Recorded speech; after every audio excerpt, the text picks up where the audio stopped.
guys, welcome to Cameras and Cats. Today we are in Vienna, Austria. We're at the Schonbrunn Palace, I think that's what it's called. And it's freaking beautiful. And today we're going to talk about the Canon Rebel K2. So stay tuned.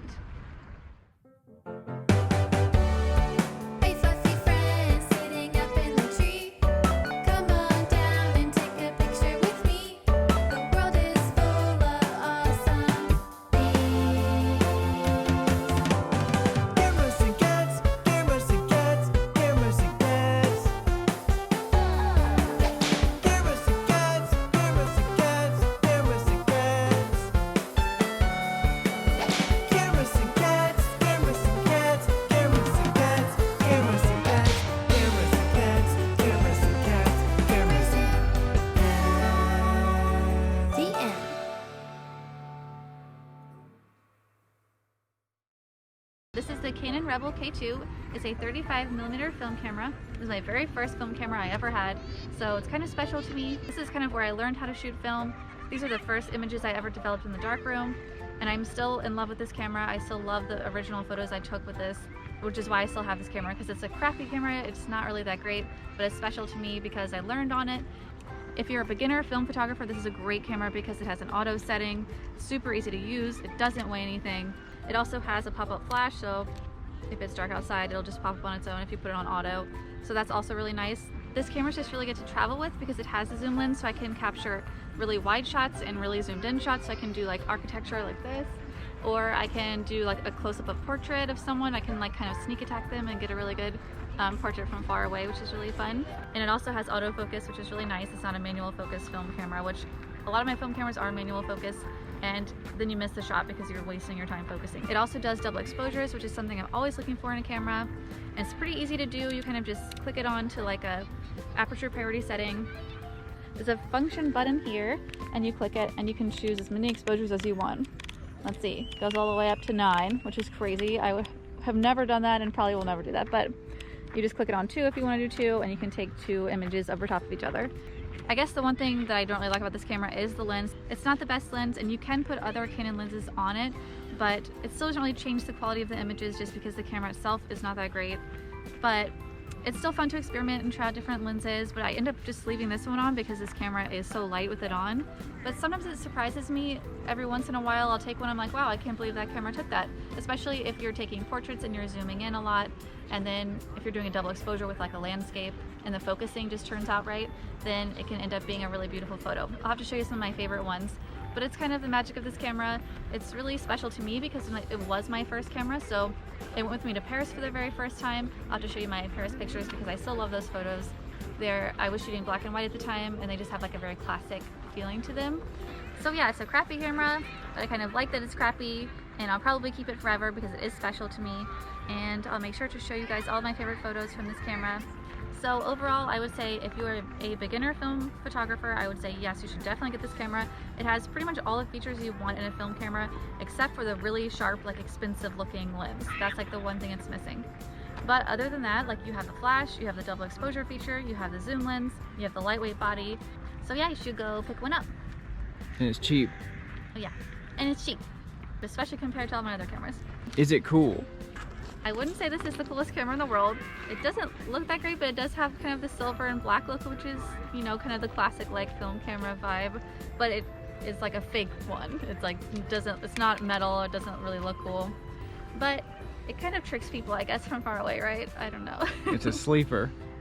Okay, now I'm gonna show you how to load the film. It's pretty simple. You just put it in here, there's a little orange thing. It's like pretty self-explanatory.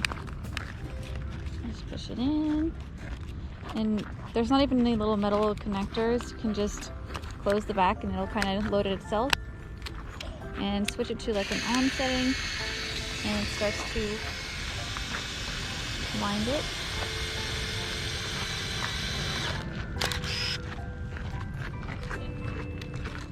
And now it's ready to shoot. Anyway, we're gonna walk around, what's this place called? Schonbrunn?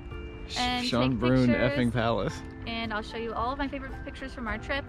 And you can follow me on Instagram at MilesCatherine or at The Traveling Holga, or you can find my work on Patreon. If you are a fan of my work, There's lots of different tiers. You can subscribe and get all kinds of fun goodies and treats and stuff. And make sure to like and subscribe and be nice. Thank you guys for watching. Have a great day. And oh yeah, bye.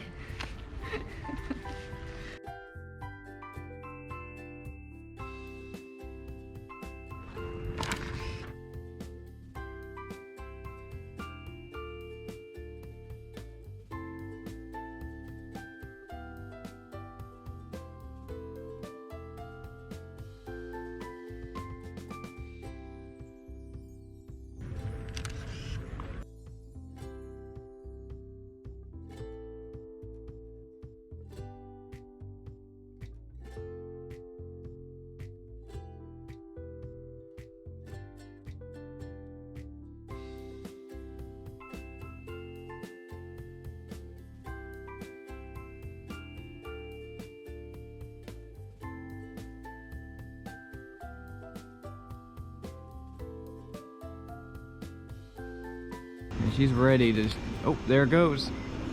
It's happening. And now it's my turn to take pictures of her, my favorite activity.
Why did she make me suffer so? Let's go. Alright, no more photos. We're gonna go get a schnitzel. A Wiener Schnitzel. That's right. Let's go. We've done enough of that. She's going to, look, she's already got a camera up. She's ready to take more. I'm done. The sun is literally setting. There's a girl staring at me. Where are we? I don't know. Wiener Schnitzel? Wiener Schnitzel land? And double. Anyway, I feel nauseous. So this is my very first 35mm. Dang, y'all. Do you want to ride the Ferris wheel? Do you want to sit down and view the Ferris wheel while sitting? Take pictures. Ah, she wants to take pictures of the Ferris wheel.